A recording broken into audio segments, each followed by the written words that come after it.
Today I was joined by Niall Aitken of Exigere. This is the second time I've had Niall on the overall podcast, but the first time in terms of growing consultancies. What I would say about their business is that they are the model of a SME QS consultancy. And I think you'll all get a lot from this. I think everybody who's currently sat in a traditional cost consultancy, traditional QS outfit, needs to listen to this podcast and understand the difference between a high-performing cost consultancy that are future-facing, that have made the investment in digital, in data, etc., is going to be so better placed than those traditional QS consultancies that exist now. Honestly, you'll get a lot from this, and I think it'll be a real eye-opener to you if you listen to this and you sat within one of those traditional cost consultancies.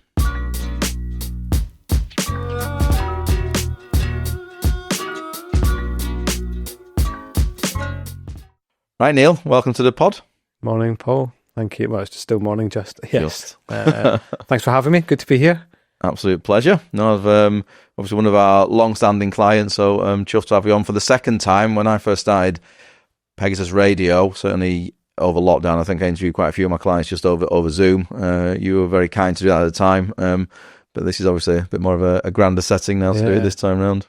I think both businesses have grown up and expanded, and I mean, it's almost I almost can't really. I've sort of vaguely remember it. It's almost a period in history that most people have sort of put to the back of their mind. It's sort of carved. The world's been carved up into pre-COVID and post-COVID, and even that's 5 years ago since we did somebody that. Was telling me who he reckoned he'd been off with COVID, and he said he'd found some of the old test kits in his in his shed in his garden, and he tried one. He's it still worked. It's like those double red lines. It's like Jesus. Oh, it was a very bizarre time, and I think the country's probably having to deal with the consequences of it now. But 100%. let's not get into politics. No, it's not what this is about. Don't get me on politics at the moment.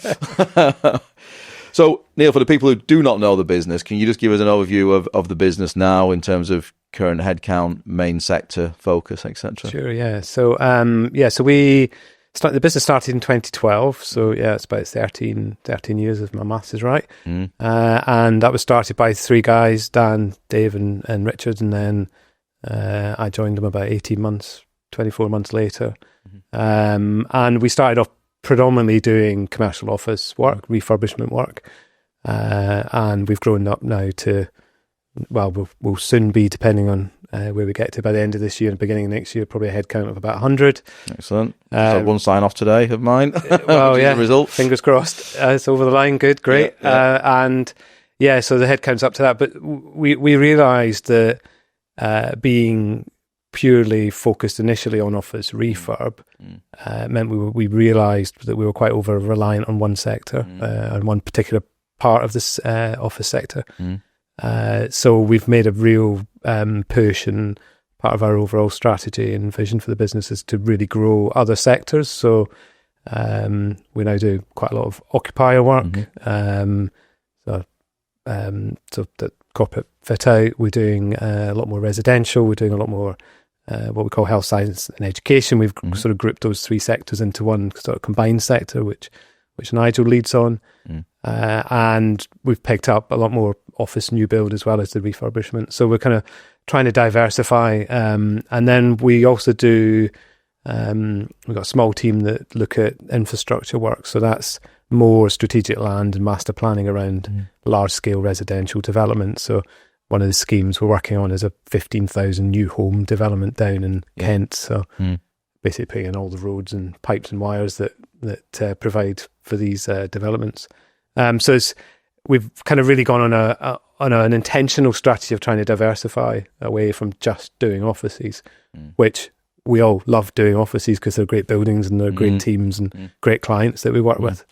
But you have to be quite agile as a business, even at our size, around sectors and where the opportunities are, because the market does shift, and we've seen that over the last couple of years with residential market. It's a really, really tough market.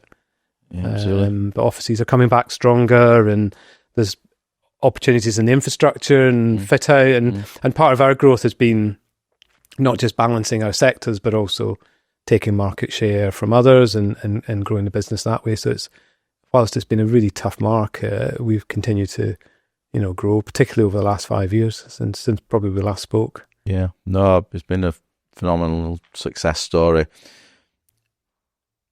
And you guys are kind of what I would say is the model of what a good QS consultancy should be. And there's like these, I forget how many tick boxes I've got now, but I've got a certain set of tick boxes that you need to have. One is, still a relatively young, ambitious management team. And I think what you and Dave are probably two of the oldest ones, aren't you? But generally speaking, you I would say, compared to a lot of these other practices that maybe, with no disrespect, have got people in their 60s and 70s who are kind of looking at the exit door. Your business is very much your management team are hungry and wanting to expand, which I think is really key. I think you've got, for an MEP, you've got an amazing MEP function and an MEP team, which I think is key because MEP spend in all projects is going up and up and up. I think you guys have got a great strategy around digital and all your investment around that. But then you're also, as you've alluded to there, going to different sectors and expanding into different sectors and have got a good kind of business development machine.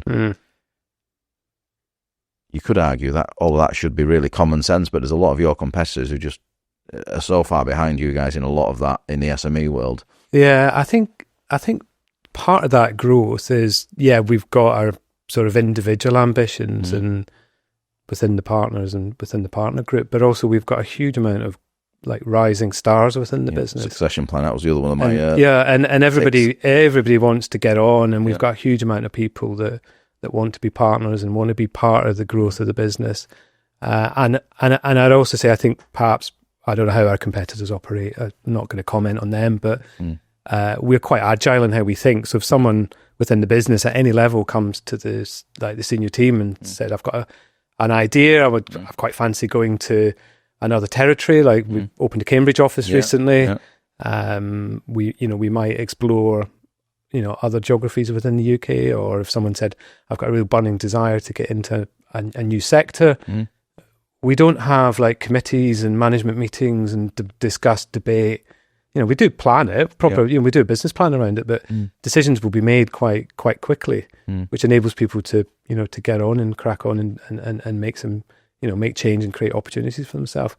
And I think we've kind of demonstrated that over the years. When there was 3 founding partners, then I was the 4th, and then Richard retired. We went back to 3, but then since then, Russell and Dave and Nigel and Will have become shareholders in the business. So we've constantly, that top level, if you like, has grown, which I think gives a really good signal to everybody else in the business and externally that we're not.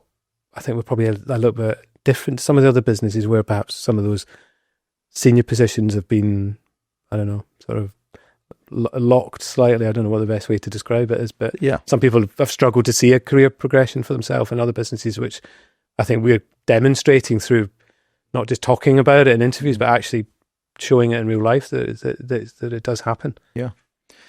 And we're not going to talk necessarily about other businesses, but I think one thing we can hark back to is that your business and many other successful businesses all came out of the kind of old Davis Langdon machine. And that was very much that model within that business. And to an extent, you also spent the time at EC Harris, probably slightly towards the end of the heyday of EC Harris's business. But those 2 businesses were businesses that did all of those things. And do you think there's something in that in terms of as well as you guys, like Core 5, Linear now part of TNT, businesses that have really done a phenomenal job and have kind of echoed a lot of those things from. I mean, I think if you ask anybody that worked at Davis Langdon, had it still been Davis Langdon, we probably all would still have been working there. I mean, it was such a great place to work for a whole host of reasons. There were inspirational people at the top. There were amazing projects. We had a great office. We just were riding the crest of particularly before the financial crash. And, what happened. But I think that DNA, if you like, has gone out and to the other businesses that you've mentioned. And funnily enough, when some people have joined us from other businesses that are similar, they've sort of said quite quickly, I feel quite at home here. This is quite similar. There's a similar approach in terms of, we talk in our office about partner-led involvement. So our senior people are always involved in projects. I probably spend 80% of my week on projects or with clients or architects, 20% trying to run the business. And it's always been that primary focus for the senior people in the business, all about really focusing on projects from the outset, get them set up properly, get them set up for success. And then, and that really has always been the demands of certainly central London clients in the commercial sector. They've always wanted to, have senior experienced people on projects. So, I think, as I said, I'd probably still be at Davis Langdon if it still existed in its original guise. But, I think it's great that other businesses have gone on and been hugely successful following probably quite a similar model. And sometimes we've been in situations in management meetings where we have said, I wonder what would such and such, i.e. referring to some of our older bosses, I wonder what they would have said or done in this situation. So it kind of has given us quite some good guiding principles, I think. Yeah, and it's evident, I think. It's arguable, I think, a lot of the very best businesses, and your testaments like what you just said a moment ago, Neil, about the likes of Nigel, Will, etc., who are coming through and being given equity in the business, and there's a plan for more of that to happen. There's got to be succession planning, and I'm a bit on my soapbox about this at the moment. I look at a lot of consultancy businesses, and there's just, I think, honestly, in some cases, zero succession planning. They don't have a plan for what they want to do. Some great businesses have continued to grow over the years, and there's evidence of that from just having a really good succession plan. Some of my other clients, either large or small, again, some of the ones that I think are exceptional businesses, just have this, constant thing that we've got to grow internal leaders in our business. We've got to grow people who are going to be good enough to take over when we run out of energy or we need some more stimulus ourselves. And that's the key thing, I think, for a lot of businesses. Yeah, like we have a plan that we're working to. We sort of business cycle in 5-year, sort of 5-year chunks or segments.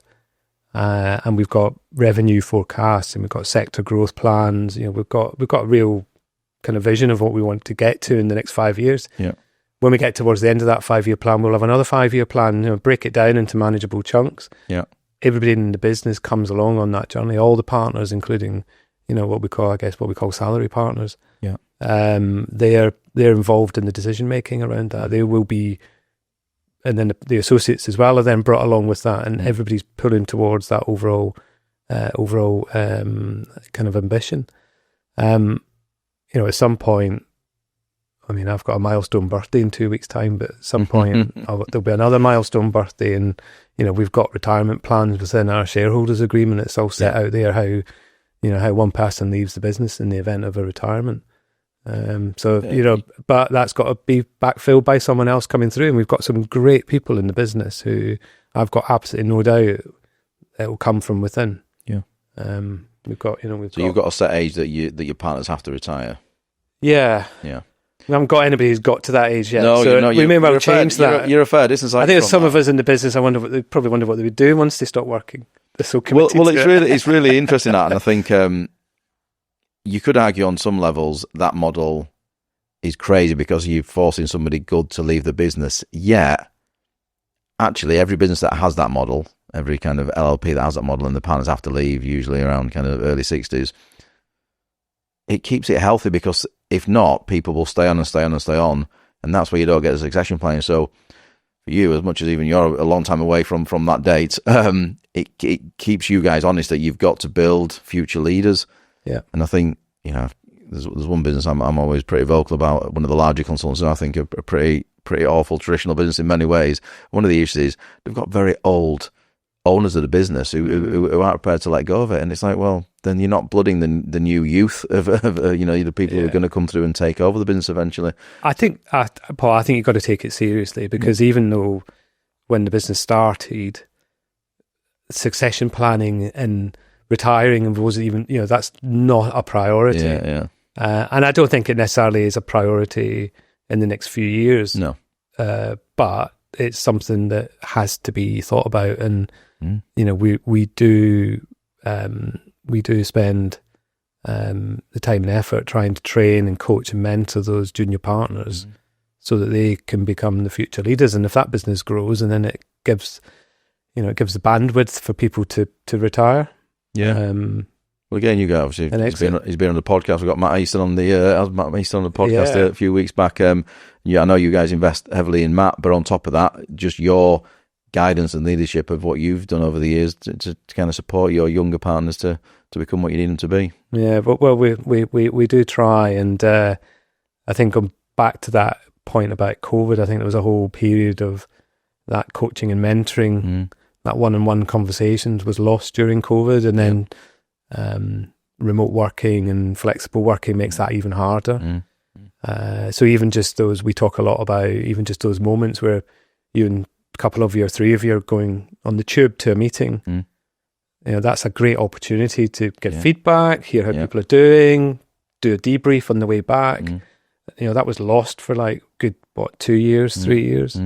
So you're constantly trying to find ways of kind of connecting with people in the business, trying to have those conversations, trying to give feedback, and but we love it. Everybody's like super excited in the business. We really enjoy what we do. So it's been, you just got to keep working at it to make sure people are progressing and developing. And we don't always get it right. Like there's certainly, most of the people in the business, there's absolutely no arrogance in our company. We're quite happy to call each other out and be called out by junior members of the team as well. It's not, and that's healthy, isn't it? Because if you don't do that, then you're in an echo chamber, aren't you? Where nothing actually. Yeah, just group think sets it. Everyone just sort of says yes. So everybody's actively encouraged to make a contribution. Good. And so again, what I touched on earlier, Neil, that you guys are really good at is investment in digital. So can you maybe talk a bit about what you're doing internally, what you think the future of the profession is? That's a big topic. Yeah, so it's a really big topic. It's a really big topic, and we started on a journey which I think I've told you about before, which started before COVID actually, which was a very simple, relatively simple intranet, and the consultant that we brought in, who was not from the construction sector, real estate sector, came in and just was. He was actually his eyes were open to see how much data we as a QS business have, and how we use it, and how we generate it, and how we store it, and all this. And we've just started with the one individual just going a bit of a journey, right? And that was we've built apps for ourselves, which improve our productivity. We've built a platform to store our data, so we've created a big data warehouse. We've started over the last number of years populating that, because the hardest part, as we've learned the hard way, is that before you can really use data, you've got to have it in a consolidated and structured manner. Yep. And we've been trying to get the business shifted off Excel and Word into a kind of digital first environment. But it takes time, but I think the great thing about the size of our business means that because we're that point about being agile, we can implement change and affect change a lot easier, I think, than perhaps some of the companies that are thousands of people. And the big challenge for some of those businesses will be getting all that amazing data. Let's be honest, everybody's got some amazing data, but how do you get that into structured manner? So, and that one person became more, and we're now at a position where we've got a team of, I think it's probably about 7 or 8. So we've got business analyst, solutions architect, tester, project manager, and these are all people from outside the construction industry who are kind of agnostic to construction. But my goodness, they can solve problems very quickly and get technology to come up with an answer that we would spend. Well, we'd never get there just as QSs. So I think that blend of proper expertise in digital rather than it being a bit of a hobby has moved us on a huge amount, like leaps and bounds. We've won a couple of awards over the last few years around our technology, which is great. And so we're now at a point where we've got a really strong, robust platform that some of our clients are accessing externally. Right, brilliant. So we're doing a bit of a trial run with them so that they can start to look at their projects on the platform and manipulate the data and compare and contrast different buildings of theirs. So that's super exciting, and I think some of them are quite excited by what it can do. And then if you take them on that journey, they can steer you to say, well, if you perhaps change it like this, or they can help you shape what it looks like in the future. So that's super exciting. And then the other spin-off from it is that we've had quite a lot of we've had quite a number of other consultants and other people within the industry who have looked at what we've done and said, "Oh, perhaps you could come and show us what you've done, and perhaps you could maybe help us to do something, or could you help show us how to do it?" So we're at very early stages of what that might look like. And that would be what exciting. Direct QS competitors or other consultants, other consultant disciplines. I think we're pretty open-minded in terms of who we would have to look at each particular opportunity that comes along. Yeah. But it's quite exciting, and we often think everybody's kind of looking around thinking where's all your competitors at, and what are people doing, and who's way ahead and who's far behind. And I think that's a stat that we use around the office. I think construction's second only to agriculture in terms of digital uptake or digital transformation. So, and I think there's a lot of businesses out there who are kind of terrified of what to do, what's the right thing to do.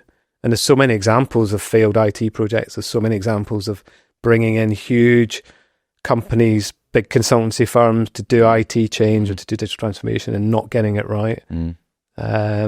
So I think our sort of angle is, well, we've done it for ourselves. We've proven, we've learned, made some mistakes on the way. Absolutely, made some mistakes. Like if you only knew now what you knew then, sort of thing. You perhaps do it differently. So very early stages, but it's really quite exciting. And then the other aspect of it, which is some of the problems that we can't solve ourselves through that, others will solve. And others are starting to solve externally. So coming out of the US, there's some amazing, very early stages like auto measurement tools that could measure a building just by uploading the drawings. Quite primitive at the moment. As long as the building's square, it can measure it. But but fast forward a couple of years, if there's enough interest from the tech sector in construction sector, then I think there's huge leaps and bounds to be made. And then the final aspect really is what can AI actually do? And I think there's a realization amongst a lot of people that it's not just a enhanced Google search engine, and that if you can really interact with it. So there's a couple of us in the office have been developing some AI-based tools as well that help with. These are more about internal process-driven things, not necessarily client-facing. Our digital team are doing client-facing AI work, which is quite clever. So there's a lot going on, and even just describing that sounds like a heck of a lot. But actually, when you look out there, there's so much going on in so many different spaces around digital, isn't there? It's just this one phrase given to everything. And the companies have got to work out what it is they want to get out of it. Well, I think the problem is now everything is referred to as AI. Like a lot of stuff people talk about is AI, and it's not. Some of it's just good programming that has been around for years, but everyone just labels everything as AI now. And you're absolutely right. If you're a QS consultancy now, let's say, looking to evolve and change, then there's too much noise now, so it almost kind of causes you to panic and not do anything. But you can't precisely. You have to do something about it, because the role of the QS is going to change, and it's a lot of the time heavy or the things that people spend a lot of time doing will be automated in the future. I mean, maybe I've got it wrong, because some people say, well, the construction industry isn't radically different to what it was 30 years ago. But you've still got people pouring concrete on buildings. But that's holding us back. That mentality is holding us back, that people don't think it will change, and it absolutely will do. Yeah. And you have to look at other sectors to get that sort of influence or that inspiration. I mean, I think I guess the tech companies will flood into areas where there's bigger fees to be generated, and that's in the world of law, the world of big consultancies, or those types of businesses where there's a lot more money to invest. But to be naive that the world come after construction is also crazy, isn't it? Because they will do. Eventually would be my logic. Yeah. I don't know if this is an easy one to answer, Neil, but because I'm not a QS myself, so I don't work in your business or another QS business. But but I don't think a lot of people who are still in traditional QS practices get this. So I don't know if we'll have a go at this. You might not be able to answer this one easily, but let's say a senior project surveyor within your business, what is their day-to-day like different to, let's say, somebody who's working in a very traditional QS practice in terms of, what through digital, what are they able to do that, let's say, somebody who's still operating very traditionally, maybe doing everything out of an Excel spreadsheet, is that an easy one to answer? I don't know. Some simple, excuse me, some simple examples. If we've built an areas app, so when you do an area measurement report, instead of doing it, well, you still do it on your measurement software, but then historically you'd put it into Excel. We enter that data go straight into our data platform. Yeah. So it captures that straight away. What it then will do, it can then compare the areas that you've measured against typical areas. So if you say areas for WCs, areas of risers, plant rooms, etc., it suddenly starts to say, hang on a second, it gives you a range. Right. It says your plant rooms are 5% above every other. I'm being very simplistic. Yeah, perfect. You've measured this building. The plant rooms are 10% bigger than every other building you've got on the platform for plant rooms. Yeah. Well, either A, it's a human error, or B, something's not quite right with the design. So straight away, those people at that level are being informed by what they're doing. They can then improve and manage that situation with the design team, or they can raise that. That's a simple example. And then with the cost app as well, all the costs from the cost planning software goes onto that app as well. That automatically does the benchmarking. So it will do, so you're getting area benchmarking and cost benchmarking, which traditionally you would have finished a task and then you would have gone separately and said, right, I now need to benchmark the facades, I now need to benchmark the reception costs or the steel frame cost or whatever it might be. That's a standalone action. That's now being automated by what we're doing. Right. So then they're then interpreting that information rather than producing it necessarily. Yeah. So the skill has to change. And this is where I think over the next 4 or 5 years, the skill in what we do is going to have to evolve into, in some ways it's all right for you and I, our kind of relative age, because we've got enough experience. We can look at something and tell whether it's right, wrong, or indifferent. Yeah. How do we make sure younger people coming through can spot, because they won't be doing necessarily all that number crunching anymore in the future, and already starting to do less so. How can they actually spot where something isn't right, where there is an outlier, or why there's an outlier? So you're going to, I think we're going to have to train people slightly differently in how to work with data, rather than be the producer of the data. Don't know if that makes sense. No, it 100% does. No, it absolutely does. And I that's think across all sectors. It's not just what we do. It absolutely is. And the argument is it allows a QS or whatever, pick out a discipline it is, it allows you to spend more time actually with the client trying to get to the outcome of it, rather than spending a lot of time just producing data, because that's where some of these tools are absolutely made for, to support you with that, to make you more efficient. So again, a bit of a wild, not wild question, but how much more efficient than maybe as a percentage term do you think makes one of your team versus, let's say, somebody still very much in a traditional QS practice? How many hours do you think we've cut out of our process? I don't know. Are we recruiting less people from you, Paul? Oh, damn it! So, well. I think it's and maybe the industry needs this actually. On a more serious note, forget about my holidays. But on a more serious note, we've got a real skills crisis across all disciplines in all industry. The QS profession is really struggling. There's not enough people coming into it in the UK, and we're seeing a mass exodus to people going to the likes of Saudi, the US, etc.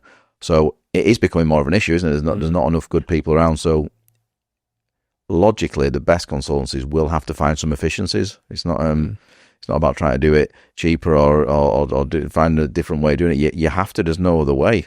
You have to find some efficiencies, surely. Yeah. And companies of past businesses I worked experimented with offshoring aspects of it that had mixed success. So we've got to. You're right. There's a chronic shortage coming. I think some of the statistics around the numbers actually going to university to do quantity surveying's dropped nearly a half, is it? Yeah, some of the numbers are crazy. And some of the big academic institutions big universities used to have quite big numbers of QS undergrads. The numbers are just to the point that some of them have just stopped the course, which is crazy. But then, we've got, I think we counted it up recently because we track it across our apprentices and graduates. I think we've got about nearly 20 who are either postgraduate or working through their apprenticeship degree course. So we've always made a big investment in the future by bringing, bring as many people in and bring them through. But I think there's a big challenge for graduates, and when they leave, the amount of debt that they leave university with in the modern day is absolutely staggering. I mean, when I hear some of the stories, I'm just blown away by it. Therefore, when people do come in for an interview as a school leaver or a college leaver for an apprenticeship job, we do ask them, why are you doing this? And they say, well, I don't want to go to university. I don't want to be saddled with that debt. So that's a real worry, and how we can get some of that down. But your question was more about productivity necessarily than graduate intake. I think our systems, we have a huge sort of pipeline internally of more apps that we want to build, more changes to our processes. That in itself will improve the productivity greatly. And I think other companies outside of our business, like I think most quantity surveyors use the same estimating software. Certainly I know most of our competitors do. They're already advancing their technology because they have to stay ahead of the game. So it's not like we're going to solve all of this internally. There are companies externally who will have pretty cool things that we can use and pay on a subscription, and that'll improve. So, my ultimate ambition is, like what I described earlier, is we can just auto measure buildings. That would take hours out of what we do. Hours. And so some people would panic that means, but is that the death of the QS profession? I've heard that before. Yeah. I think I heard it when I started in 1992. Someone said it's the death of the QS. Right. And then there were statistics 5 or 10 years ago, was the QSs were one of the least likely professions to be impacted by digital transformation. And there's always been a role for QS. Yeah. It started back in, it's been a sort of 300-400 years as a solid profession. Yeah.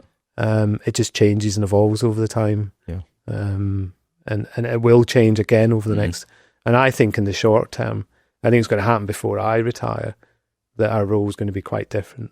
Yeah. And you've got to pivot, and you've got to adapt, and you've got to embrace it. But it drives me mad, Neil, that honestly, some companies, some individuals in the industry are just completely blinkered to this. What you've just said is absolutely 100% correct in my opinion. And I think the change is going to be rapid as well over the next 5 years, not even 10 years. But so many people harp back to, that in the construction industry doesn't change. What we were doing 20 years ago, we're still doing today. I honestly think people are blinkered to the change that's coming for not only construction, everything we all do. Anybody who spends most of your time sat at a desk in front of a computer, I just think there's going to be so much disruption, and you're either a business that gets that and is trying to predict it and do something about it, or you're just going to be wiped out. Yeah. I was laughing the other day in the office because even in my period of a career, which started in the 90s, when we used to measure buildings back then, it was a scale rule. You imagine trying to measure a building the size of the Shard with a scale rule. And then it was point and click digitizing machines, and then it became CAD measure, and then it's become BIM measure. And there was lots of really good examples in the industry where it has moved on. In the QS sector, has moved on hugely in the last 20, 30 years. But a lot of people point to it and say, yeah, but BIM's not really been the success it should have been, and so that suggests that I'll be okay on my scale roof still, and I just don't think a lot of them realise the change that's going to continue to evolve. Yeah. Well, I talk a lot in the office about we're a data business. That's what we're selling two things really, I think, which is our data and our people. Yeah. And in 5 years' time, it's going to be it's the equivalent of your the war for talent, or what do you call it? But it'll be like who's got the best or the most concise and the most user-friendly data set, Yeah. and who's going to deliver it and have the right insight, and be able to merge those two things together. That's where I think the real skill is going to be. Yeah, absolutely. And I think, going back to the skill shortage thing and the fact that we've got to encourage more young people into the industry. We're all more tech native than certainly we were when we started in our careers. They're gonna want that. They're going to want to have the tools to do that, and it's going to want to, be more interesting maybe than what a traditional QS might have done for a living. And it's not just QSing. I think going back to your point about chronic shortage, there's just not enough people joining the industry, and that's the construction sector as a whole. Excuse me, but it's not. It's got a kind of image problem, I think. It's not cool. It's not. No. It's not. People don't necessarily want to work on a building site anymore. It's not seen as. Nobody wants to be necessarily quantity. I mean, most people don't know what quantity surveyor is. You have to kind of explain it. But I think our industry's got a bit of an image problem that it needs to really address. And I think some of the statistics are showing it's like 40% dropout on apprenticeships on construction sites and within the kind of professional services side of it as well. We've got, gosh, we could go deeper. There's more of a societal thing there, isn't it? That unfortunately we need that next generation to get it and understand that, it is hard graft. And, crikey, I think if we all started again, we might all want to be plumbers if we're thinking about it. Probably there's going to be. Well, the Sunday Times had that, did you see the Sunday Times list of jobs that were least likely to be impacted by AI, and it was technical jobs that use your hands with, like plumbers and bricklayers, I think it said. Well, and just the lack of, there's going to be such a shortage of them, if all the numbers are to be believed. Really, are they going to be charging an absolute fortune? That's £1,000 if you want me to call out and have a look at your sink. It's the point being, we've got to do a better job of educating young people that actually it's a great profession to be in, and probably one that is probably more secure than a lot of other industries. Yeah. And we go out to schools, universities. We take part in schemes in Islington and Hackney. Brilliant. Trying to, not necessarily just selling quantity surveying per se to school children, but just talking about the industry and the opportunities that it has for people. Because even in my career, I've worked in different parts of the UK. I've worked in the Middle East. I've spent time in Russia, South America.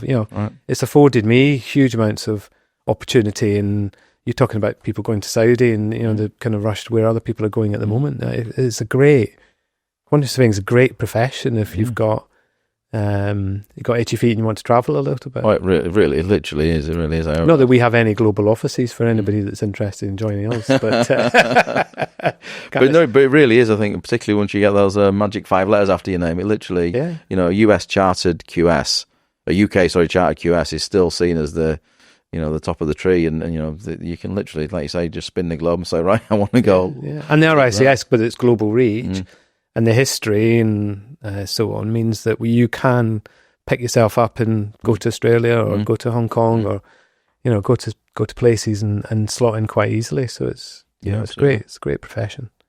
So that's a good segue. How did you get into the industry in the first place? Well, it was 1992. And kind of two things. One which was I was supposed to go and do civil engineering at Glasgow or Strathclyde University, so I'd been accepted to do that, and then to be a full-time student. And then I'd kind of looked at quantity surveying as a course because I've always been interested in the kind of built environment. Not that I knew at the age of 17 that's what you called it, but the idea of building structures or things that you could see tangibly at the end of it, rather than say a financial model. So you had no family in the industry. Well, this was so the other aspect was, so I backed out of that civil engineering degree, and because I spotted a small article about the size of a postage stamp in the Glasgow Herald, which was Curry and Brown advertising for apprentice quantity surveyor. So I looked that up on it was actually Glasgow Polytechnic's prospectus, and thought, that sounds actually a bit of everything. Not just purely focusing on civil engineering. So that's kind of what attracted me to it. And then I realised that my dad's friend was a QS, and he drove a Merc, and I thought, oh, well, it must be it must be a decent job. So obviously, I ask this question on the podcast every time, and the amount of people who tell me that they when they were young, the QS lived next door and they had a nice car, and that's what made them go into it. No, it's like that. And then when we do our graduate and apprentice intake every year in September, we do a whole day session, and we talk about the pathway they're on and the training that they're going to get. And I sort of sit in it for the first couple of hours, and I go around the whole room and I say to everybody the same question: why are you in this room? How have you got to this? Yeah. And not a single person has a similar story. It's incredible. Yeah. It's like a family member or the next door neighbour, or I was at a careers fair, or most of, but you know, and it is hilarious because for the first probably 2 years, I didn't really know what I was doing. You come out of school and you were into this world of professional office, and adjusting to that was quite a shock to the system. And even thinking about that before I came here, because the generation that I was being trained by, if I started in the early 90s, and I remember this guy, Jim Ingram, he's long retired, obviously, because he retired when I was there, so he retired in the 90s, and he used to talk about he did his national service. Wow. For in 1950 something. Yeah. And those guys, because it was, let's be honest, it was nearly 100% male at that time. The work ethic that they had, and the whole approach was just so alien to what we've got now. And for me, it's been amazing to straddle those massive generational shifts in how patterns of working have happened. You literally wouldn't sit, you would get in at 9 o'clock, you'd start, and there would not be a word uttered until tea break. You go and have a cup of tea and you come back, silence. Then lunch, you maybe speak to each other. It was just like incredible place. And there were no computers. Yeah. It wasn't a single computer. I remember when they got the first computer in the office. And now look at it. So it's changed no end. Our industry is great. So do you think, like, you will have grown up in an era that your learning curve was you were just overutilized, you worked very hard, and you learn, and you had some great mentors around you who I'm sure taught you a lot. You learned by osmosis, but you kind of earn your stripes, and that's how you progress through the business. And that certainly would have been the model in most consultancy businesses.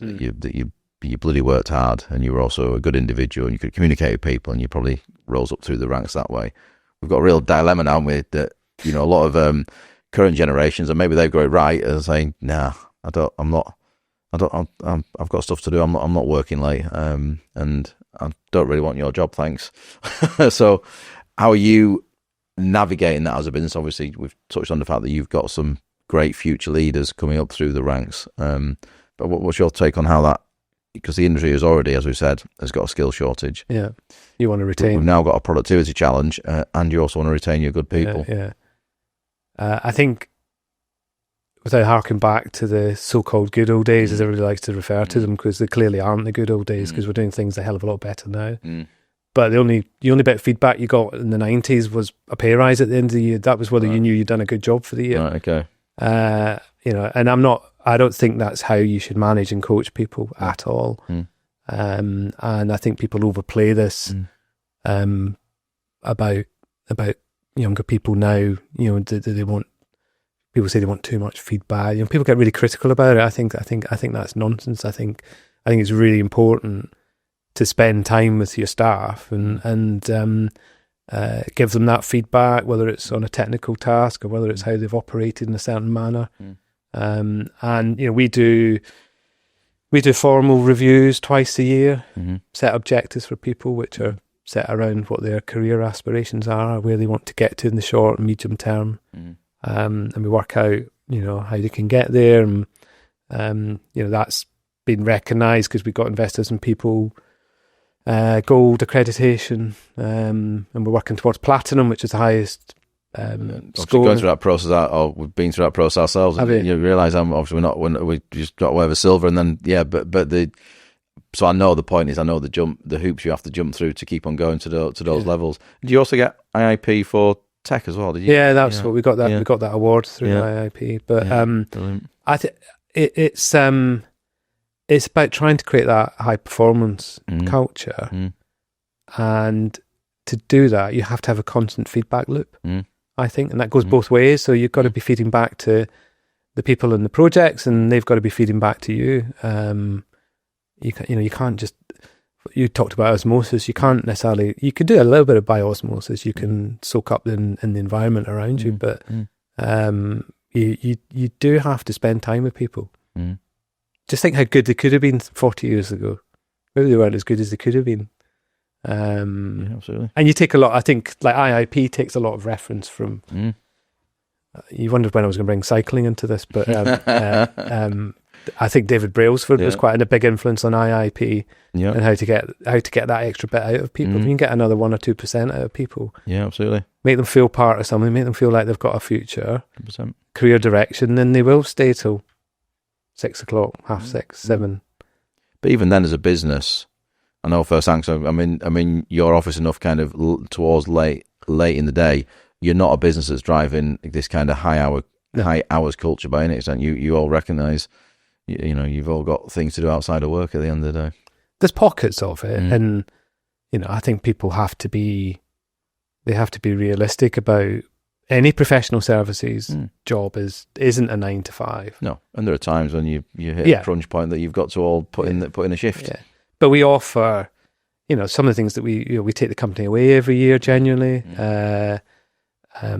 we used to have a culture on a Friday that. We used to pretty much close the office at Friday, and everybody would go for a drink afterwards. But that's evolved as working from home and remote working's increased. So we're always looking at ways of giving people a bit of downtime so that it offsets the times when they are under a bit of pressure. And there are deadlines to hit, and we can't avoid these deadlines. But you've got to reward and recognise it when people go that extra mile.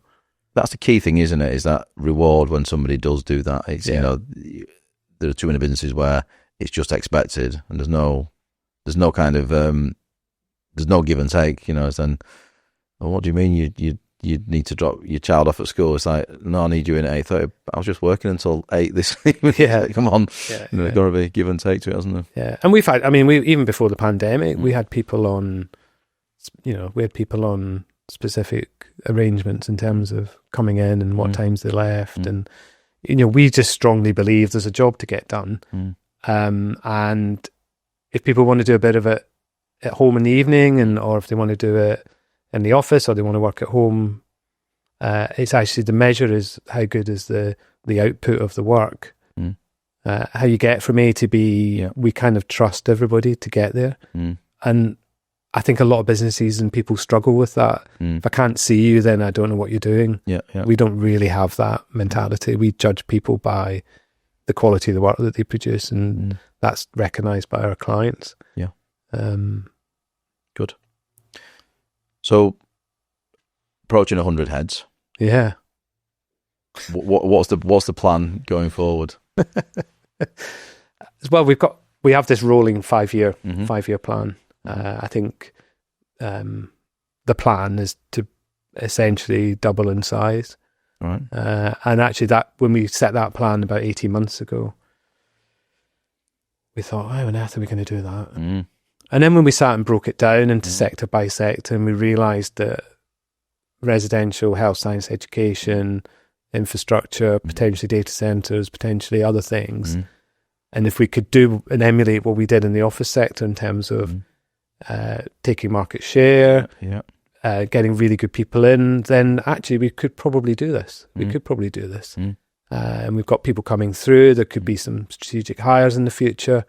We do like to think big. Yeah, good. If you don't, if you think big, it can create an excitement. You've got to shoot for the stars, or however you want to put it. And if you just had a sort of, let's just do, modest growth every year, then you're going to lose people in the business.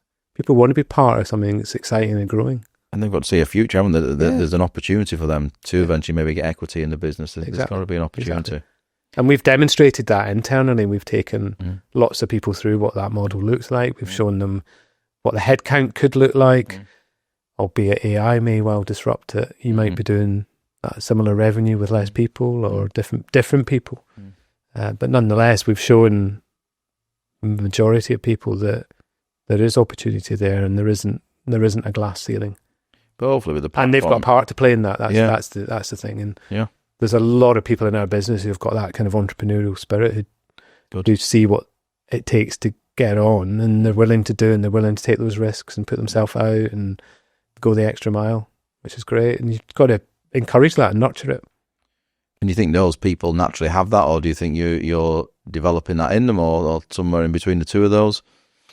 It's probably a bit of both, but I think there's a lot of people with that ability. There are a lot of really good people there. The worst thing you could do is hold them back.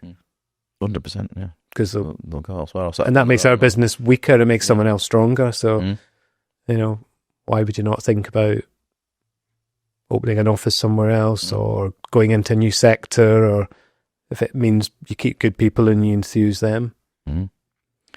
Obviously, a lot of businesses, small and large, we touched on it a moment ago, like looking at the international market. Is that on the horizon at the moment, do you think, for the business? I think when we talked about this, was it last year or the year before, we said, look, we would follow specific clients, or if international architects. So we've all individually within the business worked with some of the international architects on competitions and, cultural projects internationally, where it's an international team. But we've got no plans to open an office somewhere else, outside the UK, certainly. If somebody in our office came forward and said, I'd like to go and put a flag in New York, or a flag in Abu Dhabi, or a flag in, okay, let's sit down and have a chat about it. Yeah, work out what that means and how it would look. Yeah, good. That we want that kind of entrepreneurial spirit. That still exists in the business. Hopefully they've got that. Hope that's kind of filtered down from the senior people. And as I say, I think that's one of the things. Not only your business, but a number of businesses where you've got the right age of equity holders in the business. We've got the level of maturity, but also you've got unfinished business. You're not all about to retire anytime soon. At the end of the day, and I do think that's. Do look at a lot of businesses that you see, they're just kind of just slowing. There's no growth, or they're plateauing, or they're going backwards. And you have to look and go, it's not an ageist thing, but right, you've got a load of partners or owners of the business who are in the mid to late 60s who are looking to exit, and they're almost like, you can tell they're out of ideas and they just want to exit the business. Yeah. And that's difficult, isn't it? Because there's no inspiration, there's no entrepreneurism. And then the people below are going, well, what's going on? Where am I going? What am I part of? The one thing that we don't struggle with is ideas. Good. The biggest challenge is implementing and actually filtering out the good ideas and the bad ideas. Yeah. But we have sessions with all the partners. We have sessions with all the partners and associates every year offsite. You've just done one, haven't you? We've just done one with all the partners and associates. Yeah. Sounds a bit cheesy, but no idea is a bad idea, sort of thing. And everybody's encouraged to come forward with suggestions and ideas and feedback. And we're not arrogant enough to think we know everything and we've got the best ideas. Good. There's younger versions of us in our business. Yeah. I think you're at an interesting point of 100 heads, because I think that's quite an interesting point for consultancies. If you just look at the market now, you've got I did some analysis when the building top consultants came out. I think you've got 16 that are over 1,000 heads in the UK, and then you've got the vast majority of others are all under 100 heads.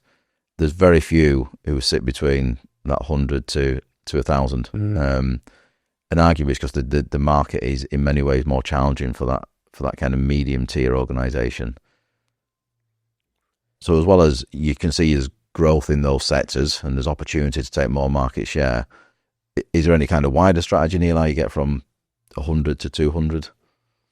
Well, the 100 to 200 in crude terms, if it's about headcount, probably necessarily isn't. But no, that is about sustainable growth. That's about growth in sectors. That's about taking that market share and keeping doing what we're doing at the moment, adding new clients to each of those sectors. That's that's how we think we'll get to that. Yeah. That point, and then we've got to think about what's next after that. Yeah.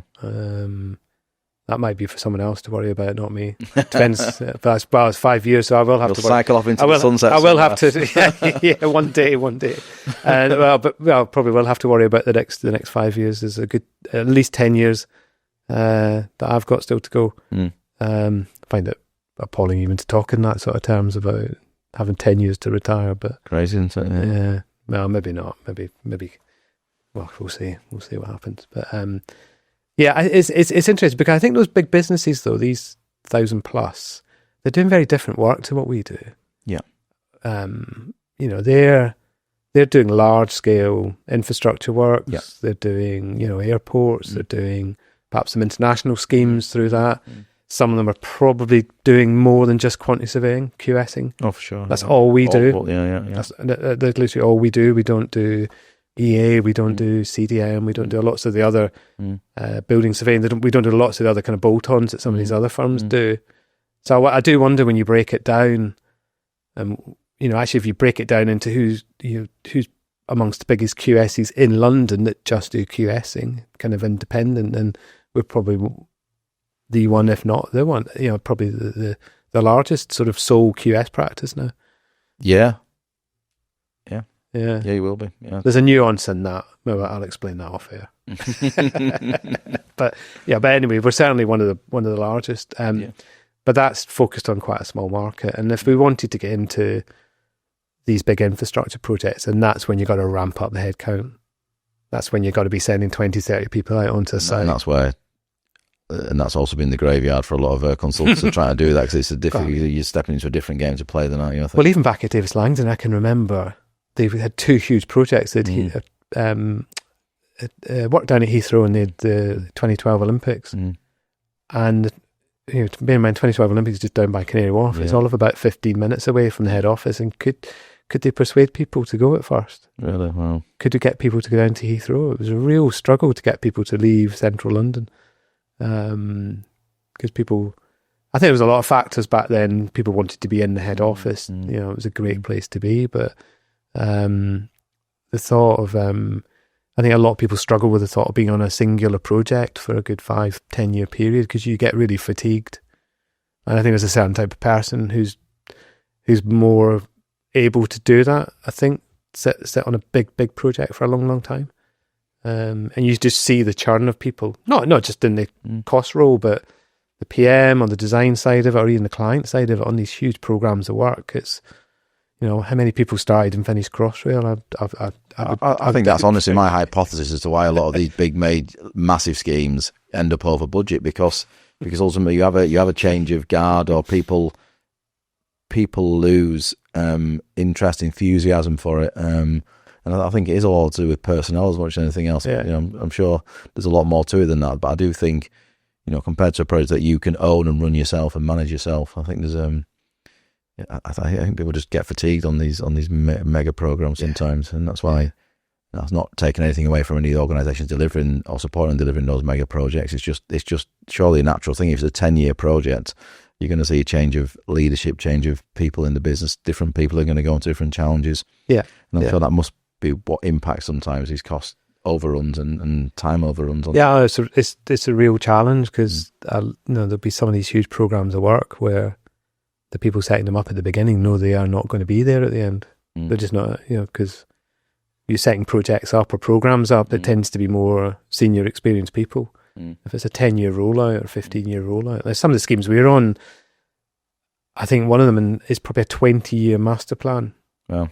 There's only, you have to cut across the grades at a certain level and think people above that are probably not going to see the end of this project. No, yeah. So that's a real challenge. How do you keep that motivation going? How do you keep that momentum going?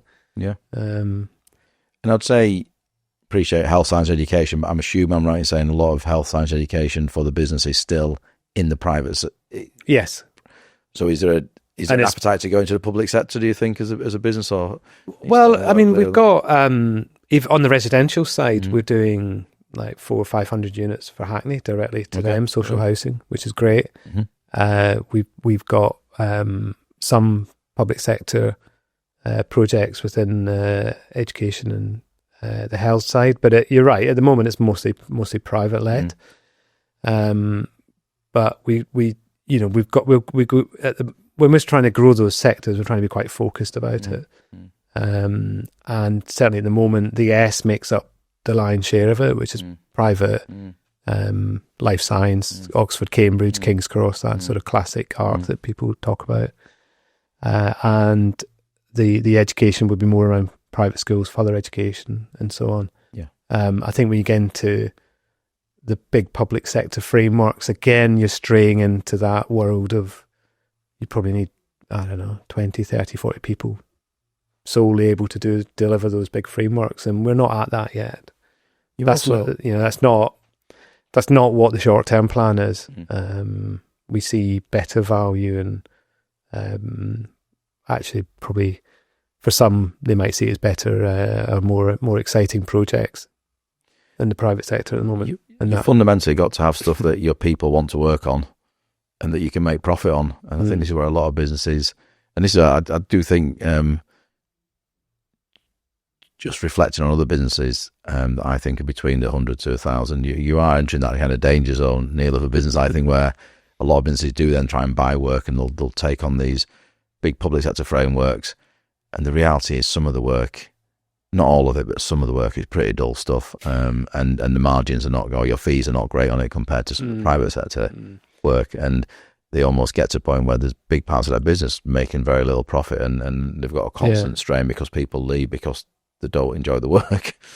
Yeah, you probably see that firsthand with the people that come to you asking to get out of it. But I think the model for some of those businesses is to put junior members of staff or younger people onto schemes to make them profitable in their eyes. I'd like to think so, but that just goes. Sure it is, but maybe not. But that just goes completely against our values, our core values as a business. Yeah. Our fees flex depending on projects and clients and sectors. Of course they do, but our approach doesn't. Yeah, good. So we would always have a partner, associate on a project. In most cases, both. Or in some cases we have two partners on projects, depending on the size and scale. So we've always got senior involvement on projects. It's just how we do it. Therefore, I don't think our model at the moment is set up to deliver huge frameworks. I think we'd probably struggle sort of within our kind of core beliefs of how to deliver QSing. Yeah, good. To do it like that. Good. And ultimately, again, it comes back to that vision that people have in your business about where they're going, the kind of things they're going to be working on going forward. And, a lot of them will lose potential interest if they think you're going to try and emulate some of your larger competitors with more dull work, let's face it, or more work that you can't be partner-led work. Yeah. I mean, when we were at Davis Langdon, the team that we were in used to do all the arts and culture work. So Tate Modern, Tate Modern 2, Festival Hall, Eden Project, all these sort of amazing cultural projects, and everybody got huge kind of civic pride from doing them. Yeah. But they were tough projects. Yeah, I'm sure. They were really tough projects. Sure, yeah. Really good for the marketing material, the photographs. Yeah. But there was a sense of pride in working in these kind of projects, and I think there's a bit of us in there that would quite like to do something like that. Right. If there was something coming up, but we shall keep our eye out for those types of opportunities. Good. It's been a really nice chat. Thank you. I think people are going to get a lot out of this, and without trying to swell your heads too much, I think you're the model for what an SME QS consultancy should be looking like in terms of the whole structure you've got, your approach to everything that you do, and I've no doubt that you'll keep on growing, which is absolutely brilliant. I've got two last questions. The first question, which is always funny, you'll probably hear when I was talking, I always refer to the business to business, and I always laugh, and I've worked for this business for a long time. I know what you're going to ask. Just so everyone is clear, first of all, why did you think of the name in the first place? But how do we say the name?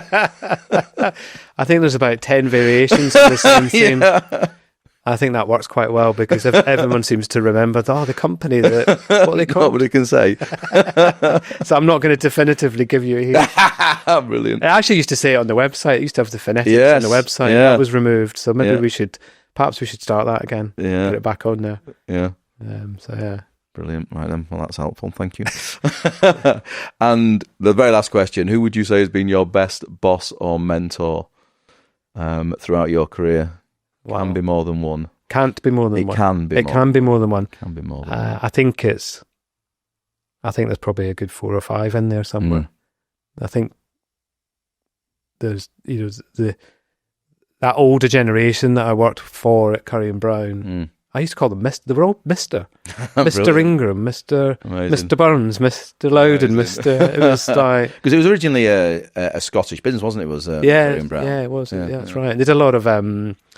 we did quite a lot of public sector, and we did a lot of petrochemical work out of Aberdeen and MOD work. So but what they instilled was that work ethic, and I don't know if it's a West of Scotland thing, but they just worked so hard and just got on with stuff. Just get on with it kind of mentality was just amazing, and like just really, really diligent, professional people. So that was a kind of group of people, I guess. And then there was some. I worked for BAM for 7 years, so there's some really inspirational people there around that sort of insight into working with a contractor. And just without going too much off on a tangent there, because I must confess, I thought I'm going to have a quick look, because I was looking at the dates just to discuss more about Davis Langdon and when it got bought by AECOM and when ECRs got bought by Arcadis. But then I don't think I must have picked up that you'd obviously done a stint for BAM. Do you think a lot of individuals should do that, i.e. work both sides of the fence at some point in their career to get a more well-rounded... we've talked about this for years, actually, and I think what it gave me was a real technical knowledge, and actually you get a real insight to being on site, seeing that it's actually human beings. That drawing that you've looked at for 2 years has now been put in by hand by a human being. Right, yeah. And there's a kind of disconnect between the two. And it's really tough work, and it's hard, and so it was kind of really increased that technical knowledge and awareness of how things actually get built, and how you use a lot of people at different phases to make the thing come together. And there's a real skill in that. Hats off to contractors when they get it right. It's a real skill. Perfect. Sorry, I detract. No, and then there was a few at Davis Langdon. Some of them are still in the industry. But they were just, when I started, it was just at the back end of Paul Morrell leaving, so he was an inspirational. He's like the god. He seems like the godfather of QS. Well, everyone referred. I don't think I think of a single character everyone refers to like that in such a kind of both loving way, but also like he was just the pinnacle of the industry sort of thing at the time. So he when he addressed the business or the company or team meetings or whatever it was really inspirational. I think he probably taught QSs to think slightly wider than just being a QS. Right. Yep. That actually we have a huge influence on projects beyond just the commercial aspects of it, whether it's procurement or design or technical engineering aspects. He kind of taught you to speak up, and you've got this wealth of experience. Why don't you bring that to the forefront as well? There's a few people at Davis Langdon which were super inspiring. And then what you do is you take the bits of all these people. And I'm trying to say this to some people internally. Take the bits of people that you like and try and mold yourself into something that you want to be as a leader or manager. But that's hard. I loved what you touched on earlier. Is that you guys don't know all the answers, and that you've got to constantly evolve and develop yourself as a leader, because like you say, what worked 20 years ago does not work now. We're in a different world. And something I think some people don't realise is that even though the more senior you get, you're sometimes not in fact, a lot of the time you're not the smartest person in the room when it comes to solving a problem. There's probably somebody else in the room that knows more than you. That's not your job to know everything when you become a leader of a business. It's to know how to pull people together and bring people on. That's the key. Good. All right. Thank you very much. It's been a really good chat. Yes, thank you very much for inviting me. I hope Exigere carries on doing well. We'll come back in another 5 years and see how it's gone. Absolutely. Perfect. All right. Cheers, Neil. Thank you, Paul.